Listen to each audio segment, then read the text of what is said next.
O Despertar Espírita está no ar, o seu momento de paz e reflexão. Um olhar atento sobre temas da atualidade que interferem na nossa vida. E um estudo dos conceitos fundamentais da doutrina espírita.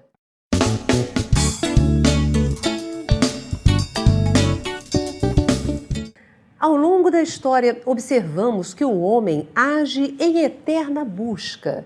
E todas as buscas têm por finalidade alcançar a felicidade. A felicidade pode ser definida como uma sensação de júbilo e contentamento, produzindo um perene bem-estar.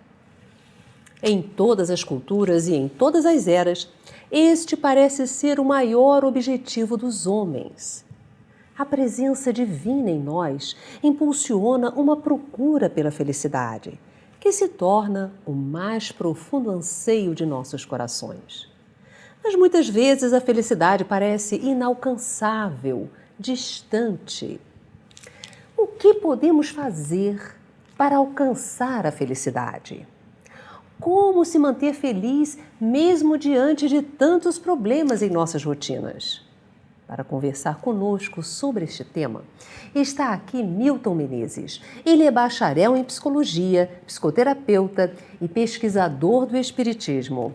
Milton, bem-vindo ao nosso programa. Obrigado, também é muito bom para mim mais uma vez estar aqui. É sempre muito feliz para os nossos corações a sua presença aqui. Obrigado. Viu? Como é que nós podemos entender realmente felicidade?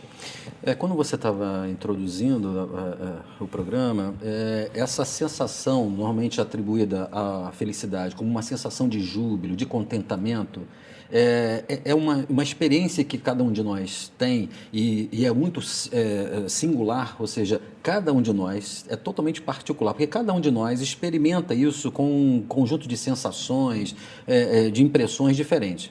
Mas é exatamente esse momento onde, de alguma forma, nós sentimos uma certa plenitude, o sentido de alguma coisa que, mesmo não sendo ou provocando para nós alegria, representa esse estado de plenitude da nossa alma. Quando a gente, de alguma forma, toma consciência plena, onde tudo parece que está no seu lugar, tudo parece que faz um sentido, então a gente experimenta essa sensação, é aquilo que nós normalmente atribuímos como felicidade. O maior problema é que, normalmente, nós confundimos a felicidade com a alegria. E era isso que eu ia te perguntar, se felicidade e alegria são a mesma coisa. Não são. Não são. A alegria, ela é considerada uma das emoções básicas, né? Então, nós temos algumas das emoções básicas, como a tristeza, o medo, a raiva. A alegria é uma delas. E a alegria, como uma emoção básica, as emoções básicas, de modo geral, elas representam a forma como nós lidamos com o meio, aquilo como nós reagimos, o nosso organismo reage diante das situações que nós convivemos no nosso meio. E a alegria é justamente quando nós temos uma reação quase que orgânica, física, do atendimento das nossas necessidades. Então, nós experimentamos, quando passamos por esse atendimento das necessidades, por uma experiência quase que visceral, que representa esse estado mais eufórico, né, mais externo, de exteriorização dessa satisfação. Mas só que isso nem sempre está associado à felicidade, porque, por exemplo, nós podemos ter pessoas que se sentem alegres, por exemplo, diante da ingestão de uma bebida alcoólica. Ou seja, elas estão com a sua consciência nublada, elas estão, às vezes, num ambiente não necessariamente muito equilibrado, saudável. Comprometendo, muitas vezes, a própria vida. A própria vida dos outros, a sua consciência, a saúde do corpo físico, mas elas são capazes de relatar uma experiência de alegria. Então, a alegria, na verdade, ela é um componente mais básico daquilo que a gente poderia estar chamando de felicidade. A felicidade representa um estado de espírito. Né? Ou seja, muito mais quando a gente encontra um sentido daquilo que a gente está fazendo ou daquilo que a gente está experimentando na vida. É possível nós sermos felizes no atual estágio que nós estamos passando? Depende. Por quê? Se a gente tratar a felicidade como esse êxtase completo de plenitude da alma, do espírito, é claro que nós ainda estamos longe desse estado pelo estágio intermediário de evolução. Ou seja, nós temos ainda conhecimento muito parcial sobre as nossas necessidades, aquilo que nós realmente somos, as nossas aspirações. Nós ainda estamos, por exemplo, muito ligados ainda ao atendimento das necessidades físicas ou relacionadas ao ego.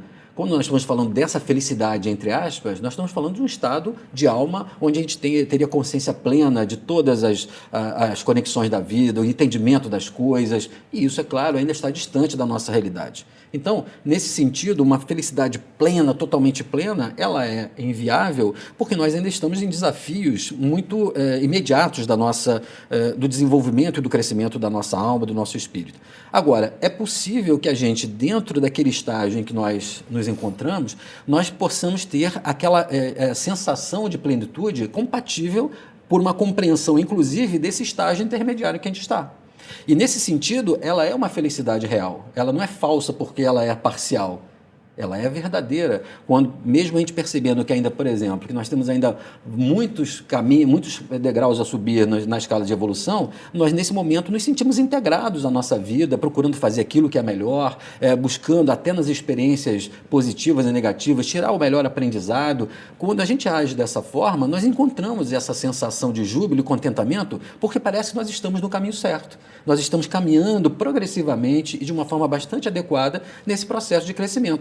Isso é uma felicidade relativa, mas ela é verdadeira. Ela é uma experiência que acrescenta e dá aquele conforto, quando você fala de um perene bem-estar, do bem-estar de nós sabermos que estamos no caminho certo, estamos naquilo que a nossa alma busca. Quando você falou também no início, eu achei muito interessante, todos nós estamos sempre em busca. Dentro da psicologia, e hoje dentro da psicologia transpessoal, nós sabemos disso, ou seja, o nosso psiquismo ele está buscando permanentemente, mesmo que de forma inconsciente, ele está buscando esse tipo de compreensão plena sobre si mesmo. A verdadeira busca do autoconhecimento. Mas isso é um processo natural que o nosso espírito vai buscando ao longo das experiências. É por isso que você provavelmente já percebeu isso com você e com as pessoas à nossa volta, que nós podemos, de repente, num dado momento da nossa vida, entrar numa fase assim, de muita tranquilidade, de serenidade, onde a gente entra nesse bem-estar que parece assim, as coisas parecem que estão tudo fluindo, está tudo bem, e daqui a pouco nós entramos numa outra fase de maior desequilíbrio, de uma angústia, de um questionamento, de um conflito. Não é que a gente retrocedeu. Isso normalmente quer dizer que naquele estágio de parcial equilíbrio, nós estamos sedimentando a consciência de um patamar. Mas a nossa alma começa a buscar alguma coisa a mais, mas que a gente não sabe porque a gente está acostumado com aquele patamar. Então a gente começa a sofrer de uma angústia, de algo que a gente não sabe exatamente o que é, e começamos a buscar. Então, esse processo, ele apesar de aflitivo, ele faz parte do nosso processo de crescimento para um novo estágio, onde a gente estabelecemos um novo patamar de um certo equilíbrio, de um bem-estar, até uma nova solicitação de crescimento. Hoje a psicologia já fala disso, né? Nós inconscientemente estamos buscando patamares mais elevados de consciência do que realmente nós somos. Então, essa é a busca que todos nós fazemos, mesmo que a gente não saiba. Mesmo que a gente conscientemente não saiba disso, nós estamos buscando essa tal da felicidade. Tem uma pesquisa que foi feita, citada por Ken Wilber, que é um dos grandes autores da psicologia transpessoal, que é muito impressionante. Ele diz que na pesquisa que foi feita, nos Estados Unidos e Europa, das pessoas pesquisadas, 80% dessas pessoas nunca perguntaram, uma vez sequer na sua vida, o que elas estão fazendo na vida. Dos 20% restantes, 17% em algum momento fizeram pelo menos uma questão assim, o que eu estou vivendo, o que eu estou buscando, porque se eu sou feliz ou não sou. E apenas 3% das pessoas entrevistadas realmente colocaram isso como uma questão permanente na sua vida, de estarem buscando o sentido da vida, uma forma de ser feliz, uma forma que dê sentido para a vida. Você vê o nível, dentro dessa realidade que você me coloca atual, o nível de inconsciência ainda que a maioria de nós tem sobre o que realmente a gente está fazendo, o que realmente a gente está buscando na vida enquanto encarnados. Nós hoje podemos, nessa reflexão, perceber isso. Nós estamos construindo a nossa felicidade a partir do momento que nós tomamos consciência da realidade, por exemplo, e da necessidade de mantermos a saúde do nosso corpo físico, mantermos um certo equilíbrio nas nossas relações familiares, daquilo que nós fazemos na nossa sociedade, no nosso trabalho, que vão repercutir, as nossas ações vão repercutir nas outras pessoas. Quer dizer, essas dimensões são tomadas de consciência que nós temos sobre nós mesmos e sobre o nosso papel na vida. Isso é que, conforme a gente vai alcançando, vai trazendo para a gente essa sensação de felicidade. Ou seja, que nós estamos conectados, estamos conscientes desse processo e estamos atuando na nossa plenitude, mesmo que dentro da nossa limitação de um estágio intermediário qualquer de evolução. Agora, Milton, pelo que você está me dizendo, nós temos condições de ir construindo a nossa felicidade paulatinamente? Temos. Temos. Então, quais são os passos que você poderia nos sugerir e a todos aqueles que estão nos assistindo neste momento para que consigamos implementar uma celeridade um pouquinho maior nessa busca? Então eu vou dar uma receita agora de bolo. Vou dar uma receita da felicidade, né? Receita de bolo, Quantas vamos lá. pessoas já, de repente se propuseram para dar uma receita da felicidade, né? Não tem uma receita, porque, na verdade, isso é um processo, como a gente falou antes, é um processo totalmente individual, pessoal, mas ele é comum a todas as pessoas. Então, eu diria assim, não tenho respostas para dar para o caminho da felicidade, mas eu tenho perguntas que a gente precisa fazer sobre isso. Muito interessante. Porque ao invés de a gente buscar as respostas fechadas, porque normalmente a gente, quando encontra uma resposta, a gente corre o risco de daqui a pouco a gente vai ter que abandonar aquela resposta por uma outra que parece mais adequada para o novo momento que a gente está. E até porque o que pode me fazer feliz pode não fazer você feliz. E é tão, no momento, são tantas variáveis no sentido do nível de consciência que se está, no ambiente que se está, no desafio que se tem naquela vida sobre um determinado aprendizado, que isso torna impossível determinar um nível. Fazer uma receita de bolo, então, não é possível. Agora, é possível fazer perguntas sobre isso. Que vão nos ajudar na condução desse processo. Que seria assim, o que realmente me deixa feliz? O que realmente me deixa feliz? Em que momentos da minha vida eu sou capaz de experimentar essa sensação que nós estamos relatando para o telespectador? Em que momentos eu sou capaz de sentir uma certa serenidade, onde tudo parece estar no seu lugar, fluindo, onde parece que a vida está fluindo de uma forma bastante equilibrada? Que momentos são esses? O que realmente, qual é o sentido que tem para mim as coisas que eu deposito mais tempo, ou mais energia de realização? Porque essas são perguntas que fazem assim, aonde eu estou colocando o melhor de mim? É na realização de quê? São coisas que atendem apenas a minha necessidade momentânea do ego? Apenas aquilo que pode beneficiar uma dimensão mais material da existência? E quando eu falo isso, não quer dizer que a gente deva negar a existência ou a necessidade material. Pelo contrário, nós estamos encarnados e temos necessidades que precisam ser atendidas, que promovem, de fato, níveis de satisfação, de conforto, dessa sensação que é experimentada, que é prazerosa e que pode ser um componente da felicidade naquele patamar. Mas ela não pode se resumir na finalidade da nossa existência. Ela pode ser, então, algo que a gente experimentando nos remete a perguntar assim, o que a vida tem a mais e que eu posso estar buscando? Não só para mim, mas para as pessoas que estão à minha volta, a minha família, a sociedade. Então, quando eu começo a me fazer essas perguntas, eu começo realmente a questionar, e é aquela distinção que você me falou ainda há pouco, se são coisas que me dão apenas alegria momentânea, fugaz, e que podem ser diluídas com a mudança dos cenários, porque os cenários são tão instáveis que se eu deposito, por exemplo, na estabilidade financeira o motivo da minha felicidade, sabemos hoje que o mundo é tão instável, está sujeito a tantas variáveis e que essa realidade financeira pode se mudar a qualquer momento. Então, tem a bolha dos Estados Unidos, a Bolsa de Tóquio, a tsunami. Isso cria tantas variações que nós podemos ver, de repente, uma situação relativa de equilíbrio financeiro se transformar numa dúvida, numa incerteza muito grande. Então, se a gente deposita nisso a nossa felicidade, então, não está no estado de espírito, está nas coisas que nós possuímos, temos, ou a condição social, ou o corpo físico que a gente tem, que pode mudar também, um acidente, uma doença, enfim. Então, quando a gente começa a questionar e relativizar essas coisas, a gente vai dar o devido valor ao benefício e à satisfação que, por exemplo, o equilíbrio financeiro pode trazer para a gente, né? Mas a gente percebe que aquilo não é exclusivamente a fonte da felicidade. Com isso, a gente abre, então, a questão para que, dependendo do nível de cada um, nível de consciência que cada um esteja, nós possamos estar buscando o máximo possível daquilo que nós compreendemos como sendo o sentido da vida. Essa é a construção principal da felicidade. Nós estamos aproveitando ao máximo as oportunidades que a vida nos coloca de crescimento, de aprendizado. Não só para nós, mas também para aquelas pessoas que, de alguma forma, convivem conosco ou que recebem a influência e a repercussão das nossas ações. Porque um dos grandes passos no sentido da felicidade é a gente saber que a gente não consegue ser feliz sozinho. Não quer dizer que a gente vai depender da felicidade dos outros, mas como nós, no sentido de irmandade ou de fraternidade universal, nós percebemos cada vez mais que estamos conectados uns aos outros, a minha alma não pode estar feliz se nós, por exemplo, temos um país hoje na África onde a maioria das pessoas sofre de AIDS e morre de fome. Isso não quer dizer que eu tenha responsabilidade sobre aquilo ou alguma coisa que me exija fazer algo, mas tem algo de mim que, participando e compartilhando desse sofrimento, não pode estar plenamente feliz quando percebe que isso pode ser, por exemplo, fruto de uma desigualdade social muito grande, né? Fruto ainda das nossas imperfeições, da forma de considerar as necessidades básicas do ser humano, desses seres humanos como sendo seres irmãos, né, em propósito de vida.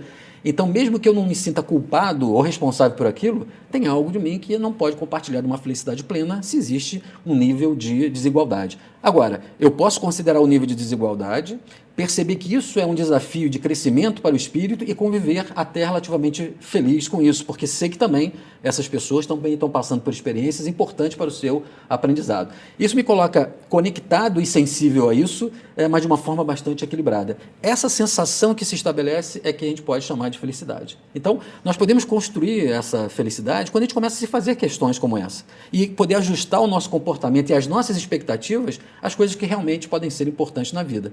Volto a dizer, se a gente coloca a nossa expectativa, então, de felicidade, em coisas que a gente começa na nossa reflexão, perceber que são muito fugazes, são muito efêmeras, não são estáveis, nós corremos o risco de viver infelicidades. Porque depositamos em alguma coisa fora, alguma coisa que, na verdade, é experimentada dentro de nós. Então, essas projeções para a obtenção de coisas, de status, ou de, enfim, que depende muito do externo, ela tende a trazer uma experiência de frustração que vai confrontar o que realmente nós estamos considerando e chamando de felicidade. Agora eu quero conversar sobre felicidade e relacionamentos. Você estava falando da felicidade e as coisas, né? Mas falou também que é impossível nós sermos felizes sozinhos, nós dependemos dos outros. Uma amiga veio me dizer, mas eu depositei todo o meu ideal de felicidade no meu marido, que agora não corresponde àquilo que eu precisava. Como ter equilíbrio nas relações de maneira que nós não tenhamos aquela dependência absoluta de que o outro nos faça feliz? Isso. Esse é talvez dos grandes equívocos que, historicamente, a sociedade ocidental, basicamente, vem provocando ou promovendo em termos de relacionamentos. A questão das almas gêmeas, das duas metades da laranja, tem em si uma armadilha perigosa e muito nociva para a nossa felicidade.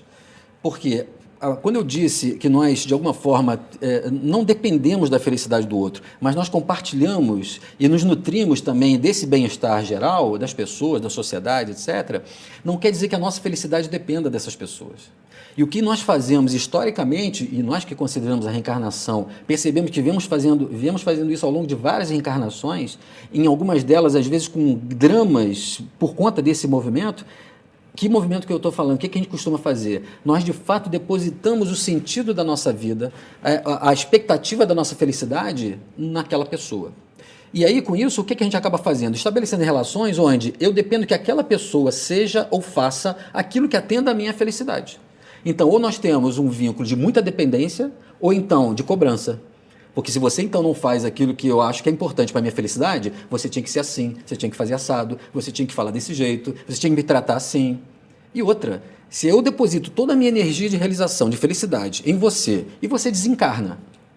Então, ao desencarnar, isso nós estamos falando de um processo emocional, psicológico e energético.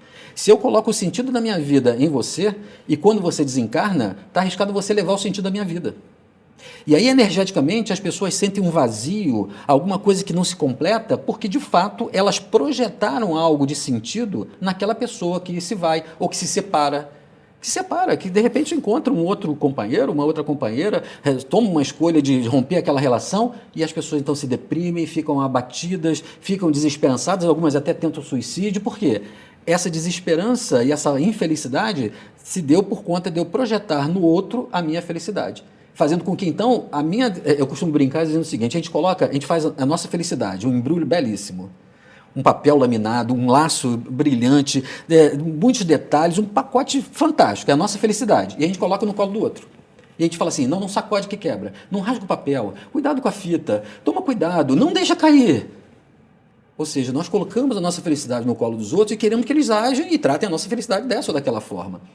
Nós precisamos trazer esse sentido de felicidade e de vida para nossa responsabilidade para nós. E como fazer isso? A primeira coisa é tomando consciência disso. O quanto que a nossa vida, ou nós estamos, às vezes, reféns das outras pessoas dos nossos relacionamentos, sejam familiares ou amorosos, nós estamos dependendo da forma como a pessoa conduz para nos sentirmos mais ou menos felizes. Quando a gente faz isso, é preciso questionar o que realmente faz sentido para a nossa vida e resgatar isso. O ideal não é que a gente encontre a outra metade da laranja, porque se a outra metade da laranja vai embora, eu fico pela metade. Isso é uma ilusão.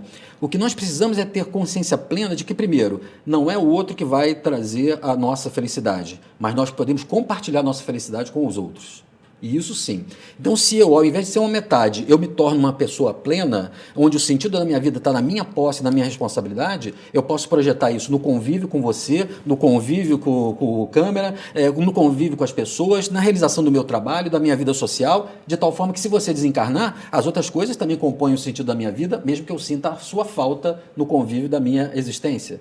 Se você, então, um relacionamento, toma uma decisão de se separar, de afastar-se daquilo, por um motivo qualquer, um outro projeto de vida, eu posso refazer o meu projeto porque o sentido da minha vida está em mim. E quando eu, então, alcanço essa plenitude, encontrar uma outra pessoa também plena, que também se ama, que também faz sentido, é fantástico, porque nós encontramos, então, duas laranjas, né? E não duas metades. Então, duas laranjas fazem um sentido muito maior, porque se essa laranja for embora, eu não perco a minha identidade, não perco o sentido da minha vida, posso até refazer a minha felicidade no encontro com outras pessoas, por afinidades.